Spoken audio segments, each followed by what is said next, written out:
अस्सलाम वालेकुम वरहमतुल्लाहि वबरकातुहू। My dear brothers and sisters, मैं जल्दी से आपको एक बड़ा ही अहम पैगाम देना चाहता हूँ, और वो ये कि अल्हम्दुलिल्लाह रमज़ान का आखिरी अशरा जो है वो आ पहुँचा है।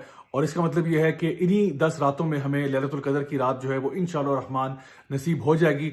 उसके लिए मैंने और आपने क्या करना है, आइए मैं आपको 10 पॉइंट्स के अंदर अंदर ये बात समझा देता हूँ कि हमें इस अशरे में क्या करना चाहिए। सबसे पहली बात तो ये कि आप और आपके घर वाले अपने आप को मेंटली, फिजिकली, स्पिरिचुअली तैयार कर लें कि बस इन 10 रातों में हमने खूब मेहनत करनी है।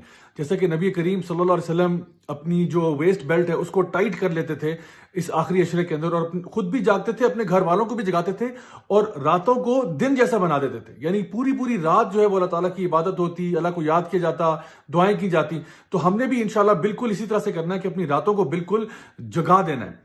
इसके अलावा ये कि ये जो आखिरी 10 रातें हैं, इनकी 10 की 10 पे हमें इबादत करनी चाहिए। वैसे तो लैलतुल क़द्र की रात जो है वो ताक रातों में से एक रात होती है, यानी कि 21 को आएगी या 23 को या 25 को या 27 को या 29 को। लेकिन मैं 10 की 10 इसलिए कह रहा हूँ क्योंकि अक्सर औकात हमारा वो डेट के मामले में भी इख्तिलाफ हो जाता है। कोई कहता है जी इस मुल्क के मुताबिक हम चल रहे हैं, इस मुल्क के मुताबिक चल रहे हैं, तो वो सारी बहस ही खत्म हो जाती है। वैसे भी आपको मालूम होगा कि जो लोग इत्तिकाफ बैठते हैं, अल्हम्दुलिल्लाह वो अगर 10 रातों के लिए वहां बैठे हैं तो इंशाल्लाह उनको तो लैलतुल क़द्र की रात मिल ही जाती है। अब ये लैलतुल क़द्र की रात इतनी अहम क्यों है? अल्लाह सुब्हानहू तआला फरमाते हैं लैलतुल क़द्री खैरुम मिन अल्फ़ि शहर।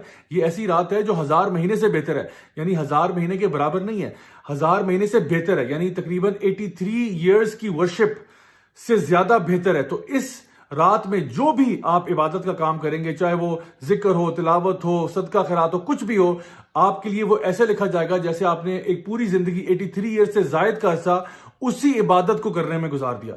सो आखिर क्यों हम फिर इस टाइम को जाया करेंगे? हमें चाहिए कि इसका मैक्सिमम फायदा उठाया जाए। अच्छा, अब ये बात कि कुछ ऐसे काम जो कि हम कर सकते हैं कि हमें पूरी रात की इबादत का अजर मिल जाए। उसके लिए एक हदीस नबी करीम सल्लल्लाहु अलैहि वसल्लम की, जहां पे आपने फरमाया कि जो शख्स भी इशा की नमाज जमात के साथ पढ़ता है उसके लिए आधी रात की इबादत लिखी जाती है। फिर एक और हदीस में फरमाया कि जब वो फजर की नमाज जमात के साथ पढ़ता है तो उसके लिए बाकी की रात जो है वो भी इबादत में लिखी जाती है। तो सिर्फ अगर आप इशा और फजर जमात के साथ पढ़ लें, अल्हम्दुलिल्लाह आपको पूरी रात की इबादत का अजर मिल जाएगा। एक और हदीस में आप सल्लल्लाहु अलैहि वसल्लम ने बात इरशाद फरमाई कि जो शख्स भी इमाम के साथ क़यामुल लैल करता है, यानी कि तरावी की नमाज पढ़ता है, इमाम के साथ शुरू करता है, इमाम के साथ खत्म करता है, उसके लिए भी पूरी की पूरी रात इबादत में लिखी जाती है। और एक और हदीस जहां पे आपने फरमाया कि जो शख्स रात के क़यामुल लैल के अंदर 100 आयात या उससे जायद की तिलावत करता है तो उसके लिए भी पूरी रात इबादत की लिखी जाती है। तो आप अगर ये 3 काम सिर्फ कर लें, चाहे मर्द हज़रात तो ऑब्वियसली वो मसाजिद में करें, खवातीन वो अगर घर में करना चाहें, तो उसका फायदा ये होगा कि आपको सिर्फ ये 3 काम करके आपको 3 दफा पूरी वो रात आपकी इबादत में लिखी जाएगी। अल्लाह अकबर! कितने बड़े यानी हमारे लिए अजर का मौका है अगर हम इसको अडॉप्ट करना चाहें तो। फिर एक और चीज ये कि जितना आप सदका कर सकते हैं आप वो करें। कोशिश करें कि जिस तरह थोड़ा थोड़ा भी अगर रोज का आप निकालना चाहें आप निकाल सकते हैं। तो किसी दिन का भी अगर इंशाअल्लाह रहमान उसमें लैलतुल क़द्र की रात हुई तो वो आपके लिए बहुत बड़े अजर का बायस होगी। वैसे भी नबी करीम सल्लल्लाहु अलैहि वसल्लम जो है वो एक तेज हवा के झोंके की तरह इन आखिरी अशरे के अंदर अल्लाह की राह में खूब सदका खैरात करते। उसके अलावा कुरान मजीद को पढ़ना, या फिर इसके साथ साथ आप कोई लेक्चर्स भी अटेंड कर सकते हैं जहां पे कुरान और हदीस की तालीम दी जा रही हो, तो उनको पढ़ना, सीखना, समझना।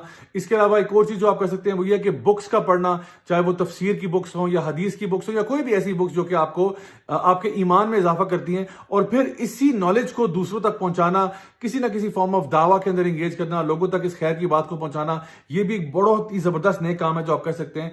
And last but not least, अल्लाह ताला से दुआ करना, खास तौर पर वो दुआ जो कि नबी करीम सल्लल्लाहु अलैहि वसल्लम ने सईदा आयशा को सिखाई, अल्लाहुम्मा इन्नका अफ़ून तुहिब्बुल अफ़्वा फ़अफ़ु अन्नी, कि ए अल्लाह तू माफ करने वाला है, तुझे माफ करना पसंद है, या अल्लाह मुझे माफ कर दे। और ये ऐसी माफी है my dear brothers and sisters कि जो हमारे गुनाहों को धो के रखते, यानी ऐसे गुनाह के आप समझें कि आप क़यामत के दिन अल्लाह सुब्हानहू तआला के सामने खड़े होते हैं और आपको ये कहा जाता है कि आप जन्नत में दाखिल हो जाएं, यानी आपके गुनाहों को बस मिटा दिया जाता है। कि हम सब यही नहीं चाहते कि अल्लाह ताला हमारे गुनाहों का तज़किरा भी ना करे, बस हमें बगैर हिसाब के जन्नत में भेज दे। तो इंशाल्लाह ये दुआ जो है ये कसरत से मांगे, अल्लाहुम्मा इन्नका अफ़ून तुहिब्बुल अफ़्वा फ़अफ़ु अन्नी। इंशाल्लाह मैं दुआ करता हूँ कि अल्लाह ताला हम सब से हमारी तमाम इबादत कबूल फरमाए और हम सब से राजी हो जाए, हमें दुनिया में भी खैर अता फरमाए और आखिरत में जन्नतुल फ़िरदौस में मिलना नसीब फरमाए। वस्सलामु अलैकुम वरहमतुल्लाहि वबरकातुहू।